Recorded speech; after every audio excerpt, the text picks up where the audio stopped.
సౌందర్య, అవన్నీ పక్కన పెట్టు. నీతో ఒక విషయం మాట్లాడాలి. పర్లేదు, చెప్పండమ్మా. క్రిష్, ఇలా రానన్నా. ఏంటి మామ్? మీరిద్దరూ అభితో కలిసే చదువుకున్నారు కదా? అవును మామ్. అభి గురించి కొన్ని విషయాలు అడగాలనుకుంటున్నాను. కాలేజ్ విషయాలా? కాదు నాన్న, పర్సనల్ విషయాలు. మామ్, అభి తన పర్సనల్ విషయాల గురించి ఎవ్వరికీ చెప్పడు, పెద్దగా స్పందించడు. కానీ పక్కవాడు ఆపదలో ఉంటే మాత్రం ఏం చేయడానికైనా వెనకాడ్డు. రూపమే కాదు, ఆలోచనలు కూడా దేవాబావలాగే ఉన్నాయి. సౌందర్య, వీళ్లకు తెలియకపోయినా తన గురించి నీకు బాగా తెలుసుంటుంది కదా, చెప్పమ్మా. ఇప్పుడెందుకు మామ్? తనకి ఈ ఇంటి పట్ల ఎవరో అగాధాన్ని సృష్టించారు. అది పూడ్చాలంటే తనకు సంబంధించిన గతమంతా తెలియాలి. సౌందర్య, నీతో షేర్ చేసుకున్న ఏవైనా గుర్తు తెచ్చుకో. తన బాధ ఎప్పుడు ఎవరికి చెప్పడు. ఎదుటివారి కష్టాలు, తోటివారి బాధలు తీరుస్తూ అందులోనే ఆనందం ఉందంటుంటాడు. అట్లాంటి వాడికి అతని బాధలు పంచుకునే కుటుంబాన్ని ఇస్తానని ఒకప్పుడు మాటిచ్చినను. ఇప్పుడు ఆ మాట నిలబెట్టుకోలేకపోతున్నానని బాధగా ఉంది. పట్టుదలతో ప్రయత్నించాలే కాని మాట నిలబెట్టుకోలేకపోవడం అంటూ ఉండదు. సౌందర్య, క్రిష్కి కేవలం ఫ్రెండే, నీకు మనసిచ్చినవాడు. ఆలోచించు సౌందర్య. క్రిష్, నువ్వు కూడా తన గతానికి సంబంధించిన విషయాలు తెలుసుకో. ఇది మీ గ్రాండ్ జీవితాశయం. అలాగే మామ్. సౌందర్య, ఇప్పుడు నువ్వు చేయాల్సింది ఈ పనులు కాదు. అతనికో కుటుంబాన్ని ఇవ్వాలనే నీ మాట నెరవేరాలంటే తనకి ఈ ఇంటిపై కలిగిన ద్వేషానికి కారణమేంటో తెలుసుకోవాలి. అదే నీ వల్లే అవుతుంది. ఐశ్వర్య, బావగారు వస్తున్నారట, నిజమేనా? నిజమే ఆంటీ, వస్తున్నారు. సౌందర్య, ఇవన్నీ పక్కన పెట్టు. ఆంటీ చూస్తే ఊరుకోదు. లోపలికెళ్ళు. క్రిష్, పదనాన్నా. బావా, ఈరోజు నీ ప్రోగ్రాం ఏంటి? ఎప్పటికైనా మీరు ఎక్కడుండాలో ఏం చెయ్యాలో తెలుసుకున్నామన్నమాట.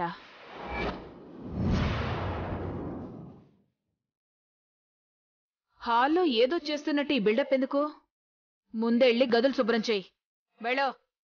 ఏం చెయ్యాలనో నాకు తెలుసు, మీరు వెళ్ళండి. వెళ్తానే, నిన్ను బయటికి పంపించడానికే వెళ్తాను. చూసుకుందాం.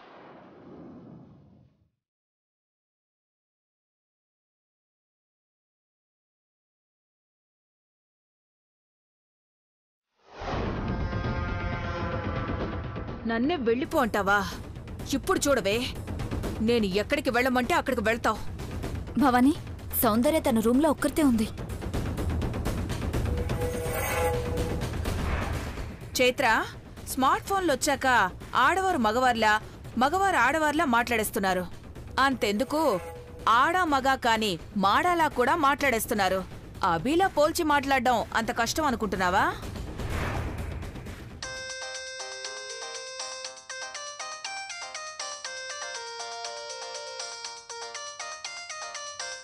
గనికి ఫోన్ వచ్చింది. గని,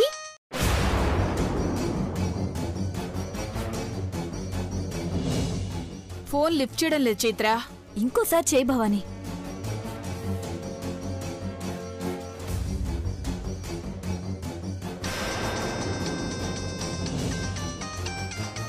ఎవరో ఏమో, అర్జెంట్ అనుకుంటా.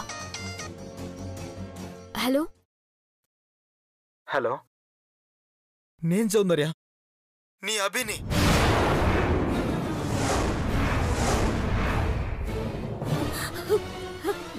అభి, నువ్వా? నేనే. గని నంబర్కి ఫోన్ చేసినవేంది? నాకు వేరే ఆప్షన్ లేదు, అందుకే గనికి ఫోన్ చేశాను. ఇప్పుడు చేయకపోతే ఇక నీకెప్పుడు ఫోన్ చేయలేనేమో అని మీ నాన్న ఫోన్కి కాల్ చేయాల్సి వచ్చింది. ఏమంటున్నావు అభి? అన్నింటినీ వదిలి వెళ్ళిపోతున్నాను. అభి, ఏం మాట్లాడుతున్నావు నువ్వు? అవును, అన్నింటినీ వదిలి వెళ్ళిపోతున్నాను. చివరిసారిగా నిన్ను చూడాలనిపించింది, అందుకే ఫోన్ చేశాను.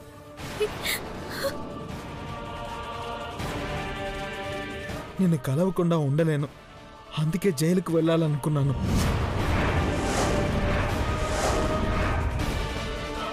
విధిరాతను ఎవరూ తప్పించుకోలేరు కదా, అందుకే మీ నాన్న మాటను కాదని నిన్ను బాధ పెడుతూ ఇక్కడ ఉండలేను. అందుకే శాశ్వతంగా అందరికీ దూరంగా వెళ్ళిపోవాలనుకుంటున్నాను. అభి, ఆగబే, ఎక్కడికి వెళ్ళకు. నేను చెప్పేది విను. నేను నీతో మాట్లాడాలి, అభి. వద్దు సౌందర్య, వద్దు. ఇవే నా చివరి మాటలు. వెళ్ళిపోతున్నాను. అభి, చివరిసారిగా ఒక్కసారి నిన్ను చూడాలనుంది, కానీ కుదరదుగా. నన్ను కలిస్తే ఏదో జరుగుతుందనే కదా మీ నాన్న భయం. ఒకే ఒక్కసారి నిన్ను కలవాలి. రాగలవా? ఒక్కసారి, ఒకే ఒక్కసారి రాగలవా? నిన్ను చూడాలనుంది.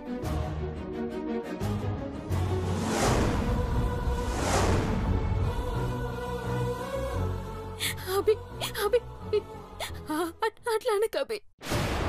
సౌందర్య, నువ్వు నన్ను కలిసి నుదుటన బొట్టు పెట్టమని అడిగావే, అక్కడే ఉన్నాను. ఒక్కసారి నిన్ను కళ్ళారా చూసుకుని వెళ్ళిపోతాను. అభి, నువ్వు అట్లా మాట్లాడకు. నువ్వు అక్కడే ఉండు, నేను వస్తున్నాను.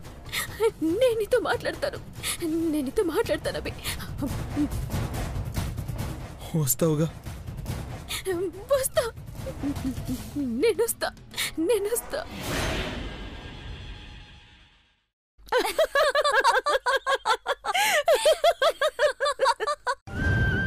ఇప్పుడే ఐశ్వర్య ఆంటీ నీ గురించి తెలుసుకొని రమ్మందిరా. నిన్న ఇంటికి తీసుకురావడానికి అందరూ ప్రయత్నిస్తున్నారు. నువ్వేమో ఏటో వెళ్తున్నానంటున్నావు. నేనొస్తున్నా.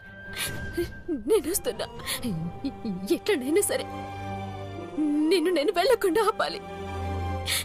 నా కోసం కాదవి. అమ్మగారు నీ మీద ప్రాణాలు పెట్టుకొని చూస్తున్నారు. ఎట్టి పరిస్థితుల్లోనూ నిన్ను ఎటు వెళ్ళనివ్వను. నేను వస్తున్నా. నేను దగ్గరికి వస్తున్నా.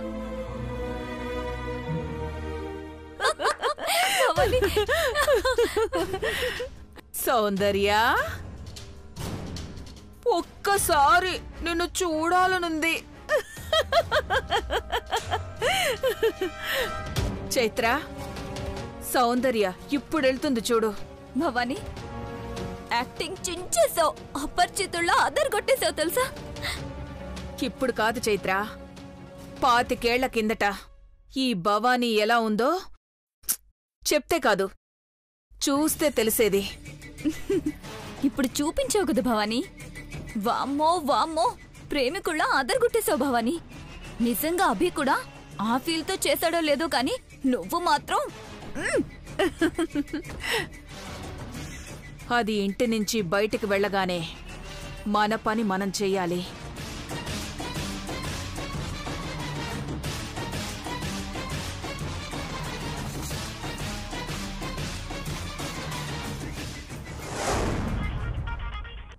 హలో రేయ్, అది బయలుదేరొస్తోంది. ఎవ్వరికి ఏ విధమైన అనుమానం రాకూడదు, మిస్ అవ్వకూడదు. పైలోకానికి పంపించండి. జాగ్రత్తగా చెయ్యండి. ఎవరైనా గుర్తుపడతారు. గుర్తుపట్టే ప్రసక్తే లేదు మేడం. మమ్మల్ని చూస్తే మీరు కూడా గుర్తుపట్టలేరు. చెత్త కాగితాలు ఏరుకునే వ్యక్తుల్లాగున్నాం. అది ఇక్కడికి రాగానే ఈ చెత్త కాగితాల్లోనే దాన్ని సమాధి చేస్తాం. చిన్న క్లూ కూడా దొరకకూడదు. దొరకదు మేడం, మీరు ధైర్యంగా ఉండండి. భవానీ వెళ్తుందంటావా? దీనికి అడ్డుపడే వాళ్ళని మనం ఆపితే తప్పకుండా వెళ్తుంది. వెళ్తున్న సౌందర్య గని సరస్వతుల కంటపడకూడదు. పద.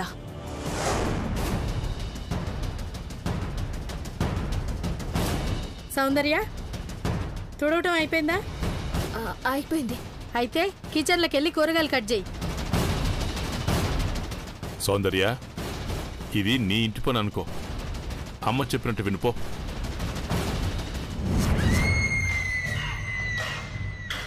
ఏంటి అలా చూస్తున్నావు? కిచెన్లోకి వెళ్ళి కూరగాయలు కట్ చేయి. వెళ్ళమని చెప్తున్నాను కదా, వెళ్ళు. ఏంటి గని అందరూ మీటింగ్ పెట్టారు. పైన ఎంత చెత్త పెరిగిపోయిందో తెలుసా? వర్షం వస్తే నీళ్లన్నీ ఆగిపోతున్నాయి. వెళ్ళి క్లీన్ చేయొచ్చు కదా. ఒకరు చెప్తే చెయ్యాలనుకోలేదమ్మా, మాకు మేంగా చెయ్యాలనుకున్నాం. సౌందర్య, నువ్వు వెళ్ళి వంట సంగతి చూడు, మేము ఆ చెత్త సంగతి చూస్తాం. పద సరస్వతి. గని చాలా రోజులుగా పేరుకుపోయిన చెత్త కనీసం 2-3 గంటలైనా పడుతుంది. అయినా సరే నీట్గా చేయండి. అలాగేనమ్మా, పద.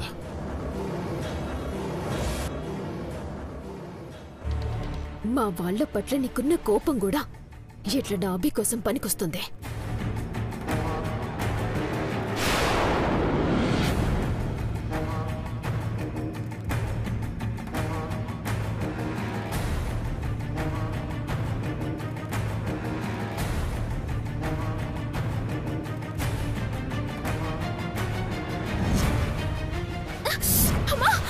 అయ్యో జాగ్రత్తమ్మా, చూసుకోవాలి కదా.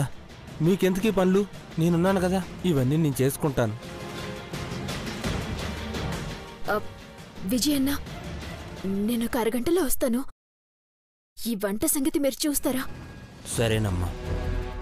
మా మా అమ్మాయికి ఈ విషయం చెప్పకు. అర్థమైందమ్మా.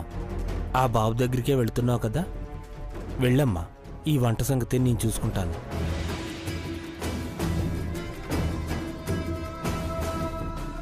అమ్మా, బయటి చెట్టుకి తాజా కరేపాకు ఉంది, వెళ్ళే తీసుకురా. అట్లనే అన్నా.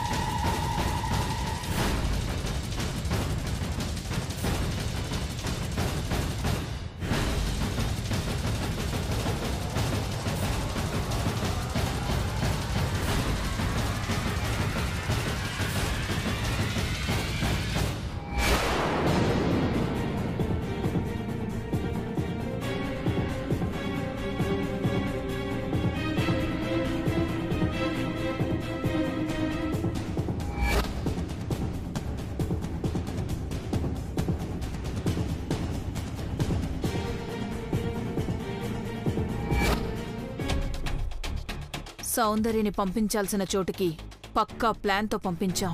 కానీ అక్కడ ప్లాన్ ఫెయిల్ అవ్వకూడదు కదా. పద వెళ్దాం. మనమా? ఇక్కడ మనం ఉన్నాం కాబట్టే అన్ని దారులు మూసి అది వెళ్లేదారి మాత్రమే తెరిచిపెట్టాం. వెళ్లేలా చేశాం కూడా. మరి పైకి వెళ్లేలా కూడా చెయ్యాలి కదా. ఎవరూ చూడకుండా వెనక గేటు నుంచి వెళ్ళిపోదాం. పద పద పద.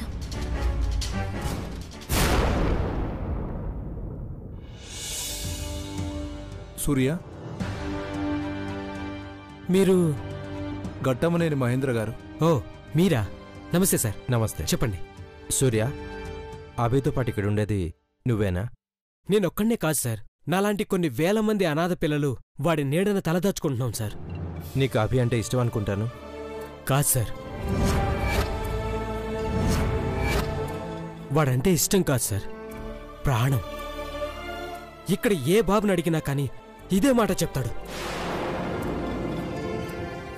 అంతెందుకు సార్, ఇక్కడున్న ఏ చెట్టును అడిగినా పుట్టనడిగినా ఇదే మాట చెప్తుంది. వాడంటే ప్రాణం సార్ మాకు. నువ్వు అంతగా ఇష్టపడుతున్న అభి కోసం సహాయం చేస్తావని అడగడానికి వచ్చాను. చెప్పండి సార్, ఏం చేయమంటారు? వాడి కోసం సాయం చేయడమే కాదు సార్, ప్రాణం నా ప్రాణం ఇవ్వడానికైనా సిద్ధమే సార్. చెప్పండి సార్, ఏం చేయాలి? అభిని ఇక్కడి నుంచి మా ఇంటికి పంపించాలి.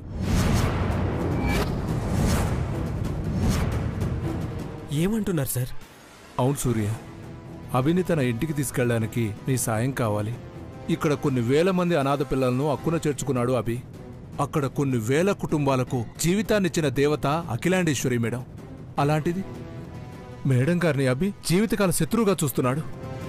దానికి కారణమేంటో నువ్వు చెప్పగలవన్న ఆశతో వచ్చాం. అందుకే అఖిలాండేశ్వరి మేడం నిన్ను కలవాలనుకుంటున్నారు. నన్ను కలవాలనుకుంటున్నారా? అవును సూర్య, అభికి ఆ ఇంటితో శత్రుత్వం ఎందుకో కారణాలు తెలిస్తే అవి తప్పకుండా ఆ ఇంటి వల్ల కాదనే విషయం అతనికి అర్థమయ్యేలా చేయగలం. అవును సూర్య, అలా చేయగలిగితే అభి అక్కడికి వస్తాడు. ఆ ఇంట్లో అభి సౌందర్యలు మళ్ళీ అన్నయ్య వదిలిలా దర్జాగా తిరగాలి. ఆ హోదా, ఆ దర్జా మళ్ళీ అభికి రావాలంటే నువ్వు మాకీ సహాయం చేయాలి సూర్య.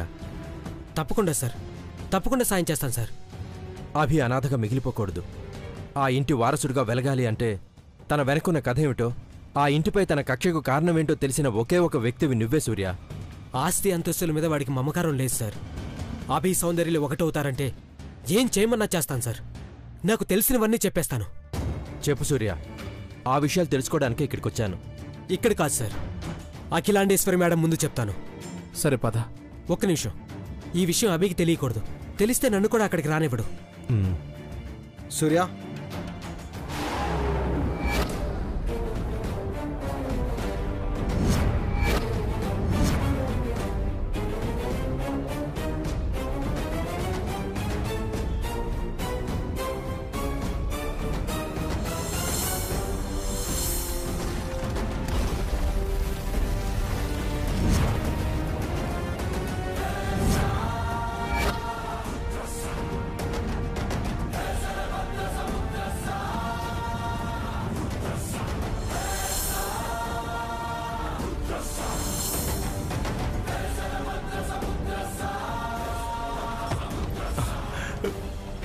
బ్రో,